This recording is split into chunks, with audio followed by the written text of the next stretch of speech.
না না, আমার ছেলেটাকে তুমি রেহাই দাও। তুমি বললে প্রয়োজনে আমি ওকে নিয়ে অনেক দূর পালিয়ে যাব, তবু ওকে প্রাণে বাঁচতে দাও। প্রাণে বাঁচতে দেব?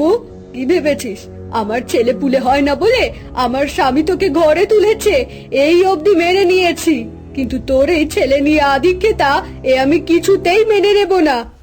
বললাম তো আমি ওকে নিয়ে দূরে কোথাও চলে যাব, তবু দয়া করে আমাদের প্রাণে মেরো না। তোদেরকে আমি চিনি না ভেবেছিস? আজ বলবি পালিয়ে যাব, কাল ছেলেকে বড় করে আমার সামনে এসে সম্পত্তির ভাগ চাইবি, তা আমি হতে দেব না। শত্রু শেষ আমি রাখবো না। এই বলে শাহানা তার সতীন কাকুলির চুলের মুঠি ধরে মারতে লাগলো। আর তখনই কাকুলির কোলের ছেলে ছিটকে দূরে গিয়ে পড়ল। হায় হায়, আমাকে মারো, তবু ওকে তুমি মেরো না। না, মারবো না, ওটাকে তো আগে শেষ করব। শাহানা যখনই কাকুলির ছেলের দিকে এগোতে গেল তখনই বাইরে থেকে তার স্বামী আজাদের গলা শোনা গেল। কোথায় কোথায় আমার ছেলে? শাহানা, কাকুলি, তোমরা কোথায়? এই যা, লোকটা চলে এসেছে। না না, এখন আর কিছু করা যাবে না, তোদের ব্যবস্থা আমি পরেই করব। এই বলে শাহানা বাইরে চলে গেল। আর ঠিক তখনই কাকুলি তার ছেলেকে নিয়ে পেছনের দরজা দিয়ে পালিয়ে গেল। না না, যে করেই হোক আমার ছেলেকে আমায় বাঁচাতেই হবে। এখানে থাকলে শাহানা আমার ছেলেকে প্রাণে বাঁচতে দেবে না। কাকুলি পালিয়ে যেতেই ওদিকে শাহানা আজাদকে বলে, এ কি, তুমি এত সকাল সকাল বাড়িতে ফিরে এলে যে? ফিরবো না তো কি করব, এখন আর কি আগের দিন আছে নাকি? যাকে আমার ছেলে কই, যাই ওকে আগে কোলে নিয়ে আসি। আজাদ ঘরে চলে যেতেই শাহানা মুখ বাঁকিয়ে বলল, এখন শুধু ছেলে আর ছেলে, তাই না? এখন আর আমার দিকে ফিরেও তাকাও না। দাঁড়াও, আগে আমি তোমার এই ছেলেরই ব্যবস্থা করব। শাহানা যখন এইসব বলছিল তখন কাকুলি ওদিকে পালিয়ে একটা বটগাছের নিচে গিয়ে হাঁপাতে হাঁপাতে বলল, না, আর পারছি না, আমি বরং এই গাছের নিচেই আমার ছেলেকে রেখে যাই। কেউ না কেউ নিশ্চয়ই ওকে বাঁচাবে। এরপর আমি না হয় বাড়িতে ফিরে যাব, তারপর শাহানা আমার যা করার করবে। কাকুলি এ কথা বলেই কাঁদতে কাঁদতে ছেলেকে মাটিতে রেখে আবারও সেখান থেকে চলে গেল। ঠিক তখনই গাছে থাকা শাকচুন্নির ঘুম ভেঙে গেল। এমন মানুষ মানুষ গন্ধে ঘুমটা কেমন ভেঙে গেল। সে যা ক্ষতি নেই, আগে মানুষের বাচ্চাটাকে খুঁজি। এই বলে শাকচুন্নি এক লাফে গাছ থেকে নেমে এলো, আর সাথে সাথে কাকুলির বাচ্চা ছেলেটা কেঁদে উঠল। এ বাবা, এ তো দেখছি সত্যি সত্যি মানুষের বাচ্চা। কেমন হাড় লিকলিকে চেহারা, এটাকে খেলে তো পেটের এক কোনাও ভরবে না। না বাবা, এটাকে এখন খাবো না, তার চেয়ে বরং এটাকে বড় করে তারপর গিলবো। এরপর শাকচুন্নি বাচ্চাটাকে নিয়ে আবারও উড়ে উড়ে গিয়ে গাছে বসলো। দূর বাবা, এ আবার কোন জ্বালায় পড়লাম। এ তো দেখছি কাঁদছে তো কাঁদছেই, আমার কান দুটো যে ঝালাপালা হয়ে গেল। এই বেটা, থাম থাম বলছি। শাকচুন্নি নিষেধ করা সত্ত্বেও বাচ্চাটা ক্রমাগত কেঁদেই চলেছে। তখন পাশের গাছ থেকে একটা পেতনি এসে বলল, আরে শাকচুন্নি, তোর ডাল থেকে এমন মানুষ মানুষ গন্ধ পাচ্ছি কেন রে? দেখি দেখি। এ বাবা, এ তো দেখছি মানুষের বাচ্চা। কথাটা বলেই পেতনি বাচ্চাটার দিকে তার লম্বা হাত এগিয়ে দিল। খবরদার, এটাতে ভুলেও হাত দিবি না, এইটা আমার শিকার। অমন করছিস কেন? আমি কি আর তোর শিকারে হাত দিচ্ছি নাকি? তাহলে এমন জিভ লক লক করছিস কেন? এ বাবা, কি যে বলিস না, তা এটাকে না খেয়ে অমন করে বুকে আগলে রাখলি কেন? ভালো কথা বলেছিস। দেখ না কেমন হাড় লিকলিকে চেহারা, তাই ভাবলাম এটাকে খাইয়ে দাইয়ে বেশ মোটা তাজা করে তবেই না হয় খাবো। বাবা, ভালোই তো বুদ্ধি পেতেছিস। তা মানুষের এটুকু বাচ্চা যে দুধ ছাড়া কিছু খায় না তা জানিস তো? এজন্যই তো দেখছিস না কেমন গলা ফাটিয়ে কাঁদছে। এই যা, এটা তো আমার মাথাতেই আসেনি। তাই তো বলি বেটা শুধু কাঁদে কেন। যাই তাহলে সবার আগে ওর দুধের ব্যবস্থাটাই করি, কি বলিস? হ্যাঁ হ্যাঁ, সেই ভালো।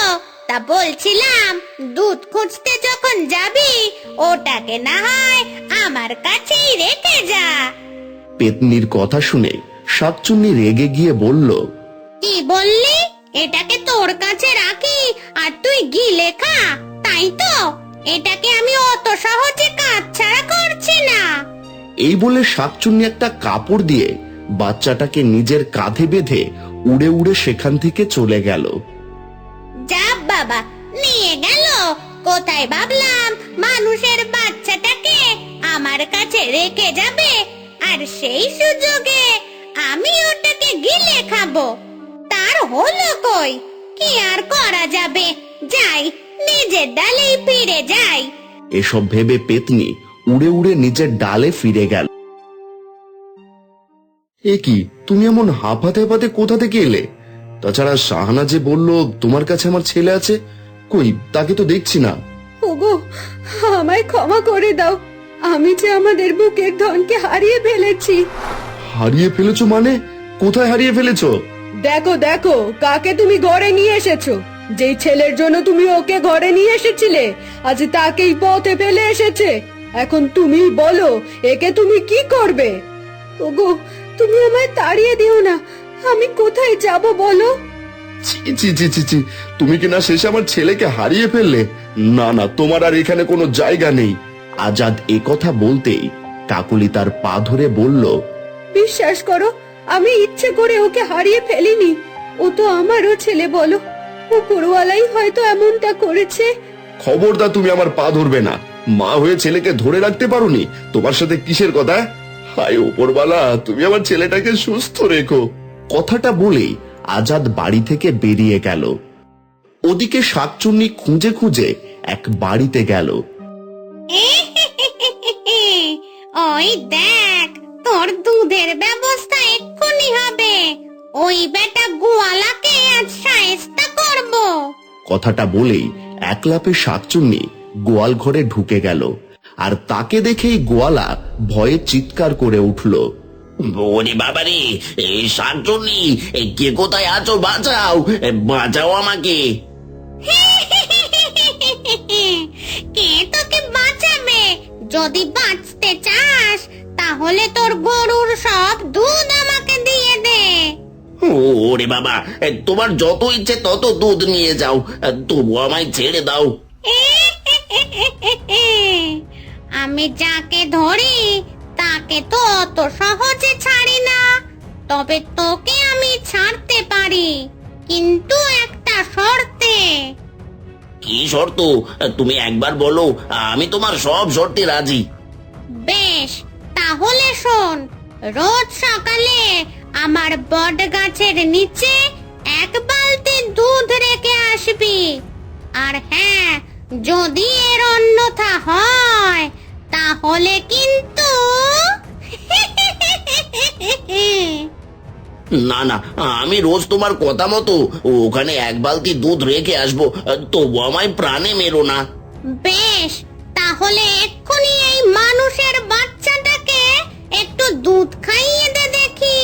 কাল থেকে বেটা কেঁদে কেটে আমার কান ঝালাপালা করে দিয়েছে।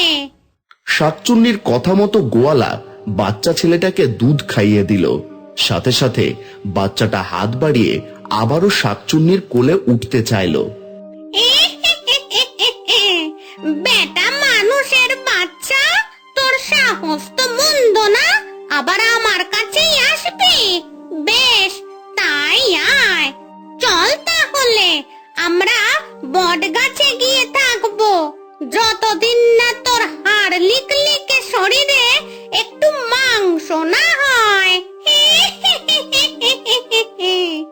একথা বলেই শাকচুন্নি আবারও বাচ্চাটাকে কাঁধে তুলে আবারও উড়ে উড়ে নিজের বটগাছে গিয়ে বসলো।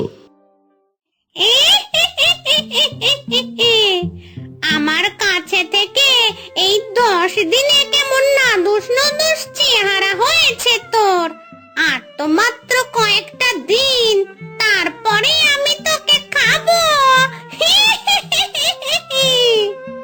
শাকচুন্নি একথা বলতেই বাচ্চাটা তাকে মামা বলে ডাকতে লাগলো। মা, মা। দূর বাবু, এমন ম্যামা করছিস কেন? এই হয়েছে জ্বালা, গোয়ালার দুধ খাবি আর সারাদিন ম্যামা করে আমার চারপাশে ঘুরবি। আরে বাপু, 2 দিন পর যে আমি তোকে গিলে খাবো, সেই তুই আমায় মা ডাকছিস? বাচ্চা ছেলেটা মামা করে শাকচুন্নিকে দেখে মুখ বাঁকা করে কাঁদতে লাগলো। ঠিক তখনই সাহানা কাকুলিকে কতগুলো নোংরা কাপড় দিয়ে বলল, এই ধর, এগুলো বেশ ভালো করে ডলে ডলে ধুবি। মনে রাখিস, আমার দাসগিরি করতেই আমি তোকে এই বাড়িতে রেখেছি, নইলে কিন্তু। না না, আমি তোমার সব কথা শুনবো, তবু আমায় আমার স্বামীর ঘর ছাড়া করো না। বেশ, তাড়াবো না, শুধু আমার কাজগুলো ভালো করে করবি। কথাটা বলেই সাহানা সেখান থেকে চলে গেল। আর তখনই কাকুলি মনে মনে বলল, হায় উপরওয়ালা, আমায় ততদিন বাঁচিয়ে রেখো যতদিন না আমার বুকের ধন আমার বুকে ফিরে আসে। আমি জানি আজ না হয় কাল আমার ছেলে আমার কাছে ফিরবেই। কাকুলি এসব ভেবে কাঁদতে লাগলো। আর এভাবেই কেটে গেল 10টা বছর। মা, ও মা, কথা শুনছো না কেন? এই বটগাছে থাকতে আমার আর ভালো লাগে না। ও মা। ধুর বাপু, জ্বালিয়ে মারলো। নিজের হাড়ের ব্যথায় বাঁচি না, সারাক্ষণ ম্যামা করে জ্বালিয়ে খেলো। বারে, তোমায় মা বলে ডাকবো না তো কি বলে ডাকবো শুনি? তুমিই তোমার আদরের মা। কথাটা বলেই ছেলেটা শাকচুন্নিকে জড়িয়ে ধরলো। ধুর ধুর, মানুষের বাচ্চা হয়ে আমায় দেখে ভয় পাস নে? কোথায় ভেবেছিলাম গায়ে গতরে মাংস হলে তোকে আমি গিলে খাবো, সেই তুই আমায় মামা বলে এমন মায়ায় ফেললি। শাকচুন্নির কথা শুনে ছেলেটা হাসতে হাসতে বলল, কি বললে? আমায় গিলে খাবে? হ্যাঁ গো মা, আর কতদিন এই মিথ্যে কথা বলবে বলো তো? পাশের ডালের পেতনি কাল আমায় খেতে চায়, আর তুমি আমায় আড়াল করে রাখো, আর সেই তুমি নাকি আমায় গিলে খাবে? আড়াল করে রাখি, বেশ করি। ওর দাঁতের নিচে পড়লে তখন বুঝবি কেমন জ্বালা। আচ্ছা বেশ, যখন বোঝার তখন বুঝবো। এখন এদিকে এসো তো দেখি, তোমার পাক ধরা চুলগুলো একটু আঁচড়ে দিই। এই শর্ত, আমি কি মানুষ নাকি যে আমার চুল আঁচড়ে দিবি? চুলে পাক ধরেছে, ওই তো জ্বালা। 2 দিন পর যখন আমি পটল তুলবো, তখন যে তোর কি হবে সেই ভেবে তো মরি। ও মা, মা, এসব তুমি কেন বলছো বলো তো? তুমি আমায় ছেড়ে কোথায় যাবে? তাছাড়া তুমি তো আর মানুষ না যে মরে যাবে। পাগল ছেলে আমার। হ্যাঁ রে, শাকচুন্নি বলে কি আজীবন বট গাছের ডালে ঝুলে থাকবো? আরে, আমাদেরকেও একদিন উপরওয়ালার কাছে যেতে হয়, যখন আমাদের সব পাপ শেষ হয়ে যায়। দূর, তুমি আবার কি পাপ করেছো শুনি? আজীবন একে ধরেছি, ওকে খেয়েছি, পাপ করিনি। বারে, আর আমায় যে বাঁচিয়েছো, আমার নিজের মামাই ফেলে রেখে গেছে, আর তুমি আমায় বাঁচিয়ে রেখেছো, এটাও কি পাপ? কি জানি রে বাপু, অত বুঝি শুনি না। আমি তো আর তোকে এমনি এমনি বাঁচাইনি, খাবো বলে বাঁচিয়েছিলাম। যাগ্গে, আমার কান মাথা খাস না তো, এবার একটু আমায় ঘুমোতে দে। এই বলে শাকচুন্নি গাছের ডালেই শুয়ে পড়ল। ঠিক সেদিনই সন্ধেবেলা কাকুলি কাঁদতে কাঁদতে বটগাছের সামনে এসে বসলো। হায় উপরওয়ালা, এই গাছের নিচেই তো আমি আমার ছেলেকে রেখে গেছিলাম। না জানি আজ কোথায় গেছে, না জানি ওকে তুমি বাঁচিয়ে রেখেছো কিনা। আজ যদি ও বেঁচে থাকতো, তাহলে এই আজকের দিনেই ওর বয়স 10 বছর পূর্ণ হতো। কাকুলি যখন গাছের নিচে বসে কাঁদছিল, ঠিক তখনই পাশের ডালে বসা পেতনি মানুষের গন্ধ পেয়ে জিভ লক লক করে উঠল। এ কেমন মানুষ মানুষ গন্ধ। পাশের ডালেই মানুষ থাকে, তবু ওটাকে গিলতে পারি না। আজ আমি অনেক দিনের আয়েশ মেটাবো এই নতুন মানুষকে। এসব ভেবে পেতনি এক লাফে মাটিতে নেমে এলো, আর তাকে দেখেই কাকুলি ভয়ে চিৎকার করে উঠল। ওরে বাবারে, পেতনি! কিরে, আমায় দেখে ভয় পেয়ে গেলি? দেখ তোকে কেমন চিবোই। পেতনি যখন কাকুলির দিকে এগিয়ে গেল, তখনই কাকুলি আবারও চিৎকার করে উঠল। আর সেই চিৎকার শুনে বটগাছের ডালে বসা ছেলেটা বলল, আরে এটা তো কোনো মানুষের গলা মনে হচ্ছে। নিশ্চিত পেতনি খালা ওকে ধরেছে। না না, ও যে করে হোক ওকে বাঁচাতে হবে। যাই, মা তো ঘুমাচ্ছে, আমি বরং যাই। এই বলে ছেলেটা এক লাফে নিচে নেমে এলো। এ তো দেখছি মেঘনা চাইতেই বৃষ্টি। এটাকেও খাবো আর ওটাকেও খাবো। খবরদার পেতনি খালা, ভুলেও আমার দিকে হাত বাড়িও না, নইলে কিন্তু আমার মা তোমার দাঁতগুলো সব ভেঙে দেবে। ছেলেটার গলায় চেন দেখেই কাকুলি নিজের ছেলেকে চিনতে পেরে চিৎকার করে উঠল। এই তো আমার ছেলে। এই তো সেই চেন যেটা ওর জন্মের পরই ওর বাবা ওকে পরিয়ে দিয়েছিল। এসব কি বলছেন? না না, আমার মা তো শাকচুন্নি, আপনি মিথ্যে কথা বলছেন। না বাবা, বিশ্বাস কর, আমি তোর আসল মা। না না, এ হতেই পারে না। মা, ও মা, তাড়াতাড়ি এদিকে এসো না। ছেলেটার চিৎকারে শাকচুন্নির ঘুম ভেঙে গেল। আরে আমার ছেলে কোথায়? নিশ্চিত ওই পেতনি আবার আমার ছেলেকে ধরেছে। আজ আর ওর নিস্তার নেই। এই বলে শাকচুন্নি এক লাফে পেতনির ঘাড়ে চেপে বসলো। ওরে বাবা গো, ছেড়ে দে, ছেড়ে দে আমায়। খবরদার, আর যদি আমার ছেলে মুখো হয়েছিস তাহলে কিন্তু। না বাবা না, শুধু তোর ছেলে কেন, আর কোনো মানুষকেই আমি ধরবো না। এবার তো ছাড়। পেতনিকে ছেড়ে দিতেই সে উড়ে উড়ে নিজের ডালে চলে গেল। তখন ছেলেটা বলল, দেখো না মা, এই মানুষটা বলছে ও নাকি আমার মা হয়। ওই নাকি একদিন আমায় ফেলে রেখে গেছিল। হ্যাঁ বাবা, বিশ্বাস কর, তুই আমার ছেলে। আর এই চেনই তার প্রমাণ। তোর সৎ মায়ের থেকে বাঁচাতেই আমি তোকে এখানে রেখে গেছিলাম। চল বাবা, চল। কাকুলির কথা শুনে শাকচুন্নি কাঁদতে লাগলো। যা বাবা, তোর মায়ের কাছে তুই ফিরে যা। আমি আর কদিন থাকবো, শেষ হওয়ার আগে তোর একটা ঠিকানা করে যাই। না না মা, আমি তোমাকে ছেড়ে কোথাও যাব না। তুমি আমার মা, আমি আর কাউকে চিনি না। এমন কথা বলতে নেই বাবা। আমি আর কদিন, তাছাড়া মানুষের বাচ্চা হয়ে কি করে আর ডালে ডালে থাকবি বল? কিন্তু ওকে ফিরিয়ে নিয়ে গেলে যে ওর সৎ মা ওকে মেরে ফেলবে। কাকুলির কথা শুনেই শাকচুন্নি রাগে কটমট করে বলল, কি, আমি থাকতে আমার ছেলেকে মারবে? ওকে আমি শেষ করে ফেলবো। চল আমার সাথে। এই বলে শাকচুন্নি তার ছেলে আর কাকুলিকে নিয়ে উড়ে উড়ে আজাদের বাড়িতে পৌঁছলো। কোথায় কোথায় সেই মানুষের বাচ্চা যে আমার ছেলেকে মারবে? শাকচুন্নির গর্জন শুনে আজাদ আর সাহানা বেরিয়ে এলো। ওরে বাবা রে, শাকচুন্নি! ওই তো সেই ডাইনি যার জন্য আমি নিজের ছেলেকে গাছের তলায় রেখে এসেছিলাম। ওগো, এই দেখো আমাদের ছেলে। আরে তাই তো, এই তো সেই চেন যেটা আমি নিজে হাতে ওকে পরিয়েছিলাম। আয় বাবা, আমার কাছে আয়। আজাদ তার ছেলেকে জড়িয়ে ধরে কাঁদতে লাগলো। শয়তান ডাইনি, তার মানে তোর কারণে আমি এতদিন আমার ছেলে ছাড়া ছিলাম। যা যা, বেরিয়ে যা আমার বাড়ি থেকে। ওগো, আমায় তুমি তাড়িও না। যা করেছি তা তো শুধু তোমাকে পেতেই করেছি। যাবি না? তাহলে এক্ষুনি আমি তোর